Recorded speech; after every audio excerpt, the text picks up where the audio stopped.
ಭೀಮಾ ನದಿಯ ರೌದ್ರ ನರ್ತನಕ್ಕೆ ಕಲಬುರಗಿಯ ಜನ ಕಂಗಾಲಾಗಿದ್ದಾರೆ.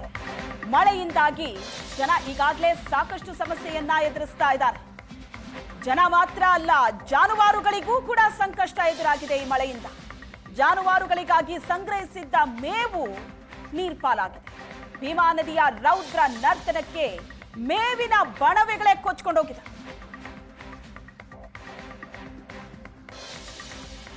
ಭೀಮಾ ನದಿಯ ಪ್ರವಾಹದ ಅಬ್ಬರದಿಂದ ಕಲಬುರಗಿ ಜಿಲ್ಲೆಯ 150ಕ್ಕೂ ಹೆಚ್ಚು ಹಳ್ಳಿಗಳ ಜನ ಏನೋ ಕಂಗಟ್ಟಿದ್ದಾರೆ. ಬರೀ ಜನ ಮಾತ್ರ ಅಲ್ಲ, ಜಾನುವಾರುಗಳ ಪರಿಸ್ಥಿತಿ ಅದಕ್ಕಿಂತ ಭೀಕರವಾಗಿರುವಂಥದ್ದು. ಜನರಿಗೇನೋ ಸರ್ಕಾರ ಕಾಳಜಿ ಕೇಂದ್ರಗಳನ್ನು ಮಾಡಿ ಅಲ್ಲೊಂದಿಷ್ಟು ಆಹಾರದ ವ್ಯವಸ್ಥೆ ಮಾಡ್ತದೆ. ಆದರೆ ಜಾನುವಾರುಗಳಿಗೆ ಇರುವಂತಹ ಆಹಾರವೇ ನೀರು ಪಾಲಾಗಿ ಹೋಗ್ತಾ ಇರುವಂಥದ್ದು ನೋಡ್ಬೋದು. ಇಲ್ಲಿರುವಂತಹ ಸರಡಗಿ ಗ್ರಾಮದಲ್ಲಿರುವಂತಹ ಚಿತ್ರಣ ತೋರಿಸ್ತೀವಿ. ಜಾನುವಾರುಗಳಿಗಾಗಿ ಮೇವನ್ನು ಈ ರೀತಿ ಸುರಕ್ಷಿತವಾಗಿ ಸಂಗ್ರಹ ಮಾಡಿ ಇಡಲಾಗಿತ್ತು. ಆದರೆ ಆ ಮೇವುಗಳು ಎಲ್ಲವೂ ಕೂಡ ನೀರು ಪಾಲಾಗಿರುವಂಥದ್ದನ್ನು ಕಾಣಬಹುದಾಗಿದೆ. ಇದನ್ನ ಉತ್ತರ ಕರ್ನಾಟಕದಲ್ಲಿ ಕಣಕಿ ಅಂತಾರೆ.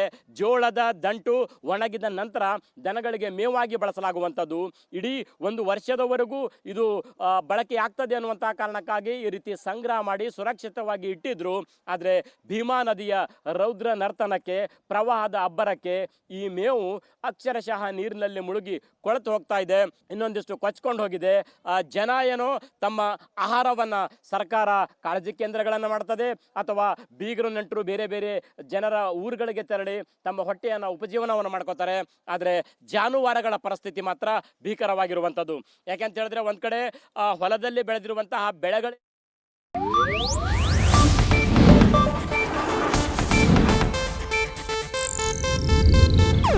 ಇದು ಏಷ್ಯಾನೆಟ್ ನ್ಯೂಸ್ ನೆಟ್ವರ್ಕ್ ಪ್ರಸ್ತುತಿ.